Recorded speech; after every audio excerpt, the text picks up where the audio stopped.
Le Saint-Esprit t'appelle.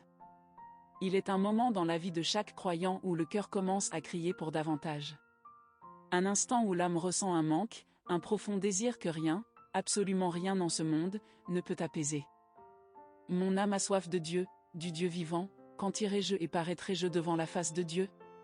Psaume 42 verset 3. Oui, peut-être avons-nous marché dans les voies de la foi, peut-être connaissons-nous les Écritures, peut-être avons-nous fait tout ce que l'on nous a enseigné comme étant juste.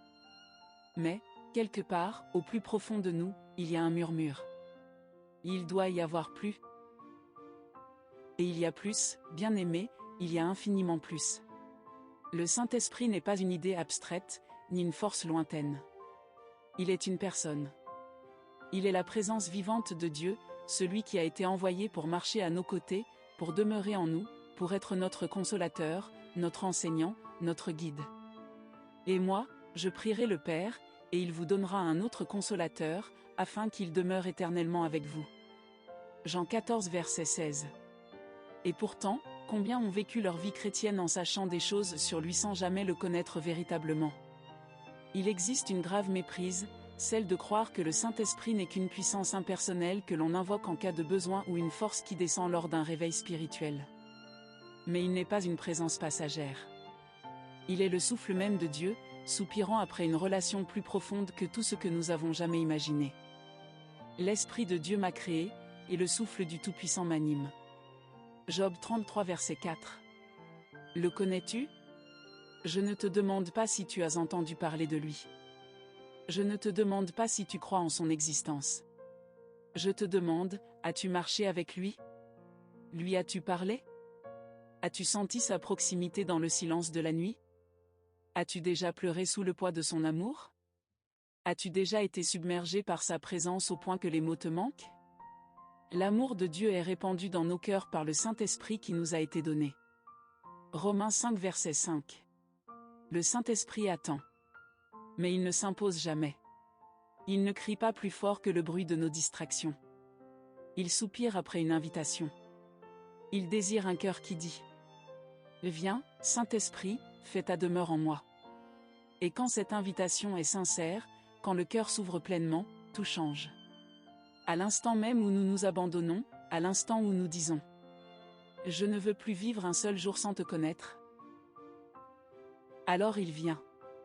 Et sa présence emplit tout, non pas comme une émotion passagère, mais comme une personne qui vient pour demeurer. Voici, je me tiens à la porte, et je frappe. Si quelqu'un entend ma voix et ouvre la porte, j'entrerai chez lui. Apocalypse 3 verset 20. Oh, bien-aimé, il est si réel. Il est plus réel que l'air que tu respires, plus réel que le sol sous tes pieds, plus réel que toute relation humaine. Et aujourd'hui, l'invitation t'est adressée. Veux-tu le connaître? Non pas seulement avec ton intelligence, mais dans ton esprit. Non pas simplement par le savoir, mais par l'intimité. Vous me chercherez, et vous me trouverez, si vous me cherchez de tout votre cœur. Jérémie 29 verset 13. Le Saint-Esprit attend. La question est, lui feras-tu de la place? Ce n'est pas qu'il choisit certains et en ignore d'autres. Ce n'est pas qu'il se refuse à ceux qui le cherchent. Non, la vérité est celle-ci. La profondeur avec laquelle tu connaîtras le Saint-Esprit dépend de la profondeur avec laquelle tu lui rends tout. Et ne savez-vous pas que votre corps est le temple du Saint-Esprit, et que vous ne vous appartenez point à vous-même? 1 Corinthiens 6 verset 19. Le Saint-Esprit ne vient pas là où il est simplement reconnu. Il vient là où il est accueilli. Et cet accueil commence par une chose, la reddition totale. Mais combien aimons-nous garder le contrôle? Combien aimons-nous conserver certaines zones de notre cœur fermées, comme si nous pouvions lui permettre d'entrer dans certaines pièces de notre vie tout en verrouillant d'autres? Mais écoute bien, il ne vient pas en tant qu'invité. Il vient pour s'établir en Seigneur. Là où est l'Esprit du Seigneur, là est la liberté. 2 Corinthiens 3 verset 17. Un homme, un jour, désirait ardemment connaître le Saint-Esprit. Il priait, il lisait la parole, il faisait tout ce qu'il pensait nécessaire. Et pourtant, il ne goûtait jamais à cette intimité profonde à laquelle il aspirait. Une nuit, dans la frustration, il cria: Seigneur, pourquoi es-tu si lointain? Pourquoi n'entends-je pas ta voix? Et la réponse lui vint, non dans un son audible, mais dans le fond de son esprit. Et tu m'as invité dans ta maison, mais tu m'as gardé dans la chambre d'amis. Ô bien-aimé, as-tu fait de même? As-tu donné une place au Saint-Esprit dans ta vie, mais non la propriété entière? L'as-tu accueilli dans certaines zones tout en gardant les clés d'autres? La relation avec le Saint-Esprit ne repose pas sur une reddition partielle. Elle repose sur une reddition totale. Quand tu dis sincèrement, « Saint-Esprit, prends tout. Je ne te retiens rien. » Alors et seulement alors il vient dans sa plénitude. Alors il agit. Alors il parle. Alors il remplit chaque vide de sa présence. Remplis-moi de ton Esprit Saint, ô Dieu. Ne me retire pas ton esprit. Psaume 51 verset 13. Voilà pourquoi certains l'expérimentent avec puissance et d'autres non. Ce n'est pas qu'il est distant, c'est qu'il attend. Il attend un cœur entièrement disponible. Alors aujourd'hui, je te pose cette question. T'es-tu réellement abandonné? Non pas en parole, mais en vérité? Non pas en théorie, mais dans les recoins les plus profonds de ton être? Le Saint-Esprit ne vient pas à ceux qui le recherchent comme un simple complément de vie. Il vient à ceux qui le désirent plus que tout. Si ton cœur soupire après lui, si ton âme brûle pour sa présence, alors je t'en supplie. Dépose tout à ses pieds. Abandonne le contrôle. Lâche tes plans, tes peurs, tes résistances. Offrez vos corps comme un sacrifice vivant, saint, agréable à Dieu. Romains 12 verset 1. Car là où il y a abandon, il y a remplissage. Là où il y a soumission, il y a communion. Et là où le cœur s'ouvre tout entier, le ciel descend. Écarte tes distractions, et dis de tout ton cœur. Le Saint-Esprit, prends tout de moi. Je ne te retiens rien. Et en ce moment même, bien-aimé, il viendra. Il viendra avec puissance. Il viendra avec amour. Il viendra d'une manière que tu n'as encore jamais connue. Et ta vie ne sera plus jamais la même. Il existe un mystère sacré dans la marche avec le Saint-Esprit. Un mystère que l'intelligence humaine ne peut saisir, mais que l'Esprit peut discerner. Car le Saint-Esprit parle constamment. Il guide. Il murmure des paroles de vérité, de consolation, et de révélation. Quand il viendra, lui, l'Esprit de vérité, il vous conduira dans toute la vérité. Jean 16 verset 13. Mais la question demeure. Reconnais-tu sa voix? Oh, combien passent toute leur vie en pensant que Dieu est silencieux? Alors qu'en réalité, il parle depuis toujours. Le problème n'est pas son silence. Le problème est que nous n'avons pas été assez silencieux pour l'entendre. Tais-toi devant l'Éternel, et espère en lui. Psaume 37 verset 7. Le Saint-Esprit parle, mais il ne crie pas par-dessus le vacarme de nos distractions. Il ne se dispute pas notre attention comme le fait le monde. Non, bien-aimé. Il parle dans le silence. Il se manifeste dans la tranquillité. Souviens-toi du prophète Élie, debout sur la montagne, désespéré, réclamant une parole de Dieu. Le vent violent est venu, mais Dieu n'était pas dans le vent. Le tremblement de terre a surgi, mais Dieu n'était pas dans le tremblement. Le feu a éclaté, mais Dieu n'était pas dans le feu. Puis vint un murmure doux et léger. Et après le feu, un murmure doux et léger. 1 Roi 19 verset 12. Le Saint-Esprit parle, toujours. Mais sa voix n'est pas comme celle de ce monde. Elle est douce, mais pleine de puissance. Elle est paisible, mais impossible à ignorer. Elle ne réclame pas d'attention, mais elle porte le poids de l'éternité. Comment alors apprendre à reconnaître sa voix? Oh, bien-aimé! Il faut apprendre à être silencieuse. Si tu veux connaître la voix du Saint-Esprit, il faut fuir le tumulte. Il faut calmer les distractions. Faire taire le rythme effréné de la vie. Et créer de l'espace pour qu'il parle. Arrêtez, et sachez que je suis Dieu. Psaume 46 verset 11. Il parle dans le lieu secret. Il parle quand le cœur se tient en silence devant lui. Il parle lorsque nous déposons nos agendas, nos inquiétudes, nos volontés. Et que nous disons simplement. Saint-Esprit, que veux-tu me dire? Et lorsque nous faisons cela? Quand nous cultivons le silence? Quand nous développons l'habitude de l'écoute? Alors nous commençons à l'entendre partout. Nous l'entendons dans la parole, car c'est lui qui éclaire les Écritures. Car la lettre tue, mais l'esprit vivifie. 2 Corinthiens 3 verset 6. Nous l'entendons dans la prière. Alors qu'il imprime des pensées divines sur notre cœur. Nous l'entendons dans les moments ordinaires de la vie. Quand une pensée soudaine, ou une paix inexpliquée, dirige nos pas. Tes oreilles entendront derrière toi la voix qui dira, « Voici le chemin, marchez Y. » Ésaïe 30 verset 21. Ô bien-aimé, lorsque tu reconnais véritablement la voix du Saint-Esprit, tu ne douteras plus jamais de la proximité de Dieu. Car il parle, même maintenant. La seule question est: seras-tu assez silencieuse pour l'entendre?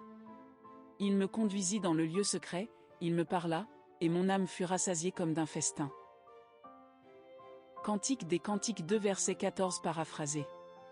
Le Saint-Esprit répond à la faim spirituelle. As-tu déjà vécu un moment où tu te sens entièrement transformé? Un instant où le ciel semble plus proche que l'air que tu respires? Sache que ce moment n'est pas réservé à une élite spirituelle, ni à celles qui sont exceptionnellement douées. Non, chère âme, il est pour toi. Dieu ne fait point exception de personne. Acte 10 verset 34. Le Saint-Esprit ne vient pas vers celles qui sont parfaites, mais vers celles qui ont faim. Combien sont passées à côté de la profondeur de sa présence? Parce qu'elles se sont contentées d'une foi superficielle. Combien se sont satisfaites d'une connaissance de Dieu, alors qu'elles pouvaient vivre une intimité avec lui? Mais écoute-moi bien, Dieu répond à la fin. Vous me chercherez, et vous me trouverez, si vous me cherchez de tout votre cœur. Jérémie 29 verset 13. Parcours les Écritures, et tu verras. Ceux qui ont rencontré le Saint-Esprit avec puissance n'étaient pas ceux qui se contentaient de l'admettre, mais ceux qui le poursuivaient avec ardeur. Moïse a crié: « Fais-moi voir ta gloire. » Exode 33 verset 18. David a proclamé: « Mon âme a soif de toi, mon corps soupire après toi. » Psaume 63 verset 2. Les disciples, eux, ont attendu dans la chambre haute, jusqu'à ce que le feu de la Pentecôte tombe sur eux. Aucun d'eux n'était passif. Aucun d'eux n'était tiède. Ils avaient faim de Dieu. Et dans cette faim, ils ont été remplis. Il a rassasié ceux qui sont affamés. Luc 1 verset 53. Le Saint-Esprit est attiré par la soif spirituelle. Il répond au cœur qui s'écrie: « Je ne peux vivre un jour de plus sans recevoir davantage de toi. » Il vient vers celles qui prient non par obligation, mais par désir. Non par devoir, mais par amour. Et toi, bien-aimé, as-tu faim de lui? Pas simplement dans un moment d'émotion, mais avec une soif si profonde que rien d'autre ne peut te satisfaire? Car Jésus lui-même a déclaré: « Heureux ceux qui ont faim et soif de la justice, car ils seront rassasiés. » Matthieu 5 verset 6. Si tu désires une véritable relation avec le Saint-Esprit, tu dois cultiver cette faim spirituelle. Refuse d'être satisfaite par moins que tout ce qu'il a préparé pour toi. Et comment nourrir cette faim? Par l'adoration? Par la prière? Par une communion constante avec Dieu. Tu rejettes les distractions qui engourdissent ton âme, et tu fixes ton regard sur lui seul. Recherchez les choses d'en haut, là où Christ est assis à la droite de Dieu. Colossiens 3 verset 1. Tu lis sa parole non pour engranger des connaissances, mais pour le rencontrer. Tu entres dans sa présence non par routine, mais par amour. Et à mesure que tu as faim, que tu as soif, que tu presses ton cœur contre le sien, il viendra. Vous me chercherez, et vous me trouverez, si vous me cherchez de tout votre cœur. Jérémie 29 verset 13. Ô, chère âme, cherche-le de tout ton cœur, car il t'attend. Et lorsque tu l'accueilleras pleinement, tu ne désireras plus jamais les choses de ce monde. Il y a un moment dans la vie de chaque croyante où elle doit se poser cette question. Le Saint-Esprit est-il simplement une doctrine à laquelle je crois, ou est-il la vie même en moi? Ne te contente pas de savoir des choses sur lui, alors que tu peux marcher avec lui. Le Saint-Esprit n'est pas une figure distante, ni une simple idée théologique. Il est une personne réelle, un ami fidèle qui désire communier avec toi, te parler, et remplir chaque instant de ta vie de sa présence. Et pourtant, combien de fois l'attristons-nous? En le reléguant au second plan, en ne l'invoquant que dans nos moments de besoin, plutôt que de communiquer avec lui chaque jour. N'attristez pas le Saint-Esprit de Dieu. Éphésiens 4 verset 30. Le Saint-Esprit n'est pas une force à utiliser, mais un compagnon à connaître. Quelle beauté que la vie vécue en communion constante avec lui. Une vie où il n'est pas simplement reconnu, mais embrassé. Une vie dans laquelle chaque décision est guidée par sa voix. Chaque jour rempli de sa présence. Chaque moment transformé en conversation sainte. Avec celui qui habite en toi. Mais écoute-moi, chère âme. Ce type de relation ne naît pas par hasard. Il naît dans la quête, dans la recherche volontaire. Enoch marcha avec Dieu, puis il ne fut plus, parce que Dieu le prit. Genèse 5 verset 24. Jésus lui-même, le Fils de Dieu, se retirait pour être seul avec le Père, et ne faisait rien sans être conduit par l'Esprit. Jésus, rempli du Saint-Esprit, revint du Jourdain, et il fut conduit par l'Esprit. Luc 4 verset 1. Si le Fils de Dieu a vécu dans une dépendance totale au Saint-Esprit, combien plus devrions-nous le faire? Oh, que nous soyons un peuple rempli de l'Esprit. Non seulement dans les moments de crise, mais dans les instants ordinaires, dans le silence du quotidien. Que nous apprenions à reconnaître sa voix douce, à discerner ses mouvements intérieurs, à marcher en harmonie avec sa volonté. Car il n'est pas loin. Il est plus proche que ton souffle. Mais il attend d'être invité. Et toi, l'as-tu invité à devenir ton plus proche compagnon? Lui as-tu offert tes matins, tes soirs, tes pensées, tes projets? As-tu fait de la place pour lui, non seulement dans tes prières, mais dans toute ta vie? Voici, je me tiens à la porte, et je frappe. Si quelqu'un entend ma voix et ouvre la porte, j'entrerai chez lui. Apocalypse 3 verset 20. Le Saint-Esprit ne vient pas là où il est simplement toléré. Il vient là où il est désiré. Oh, désire-le plus que toute autre chose. Et il se révélera à toi d'une manière que tu n'aurais jamais imaginée. Combien désirent sa puissance, mais refusent de se soumettre? Combien soupirent après sa présence, mais ne veulent pas renoncer à leur volonté? Écoute bien ceci.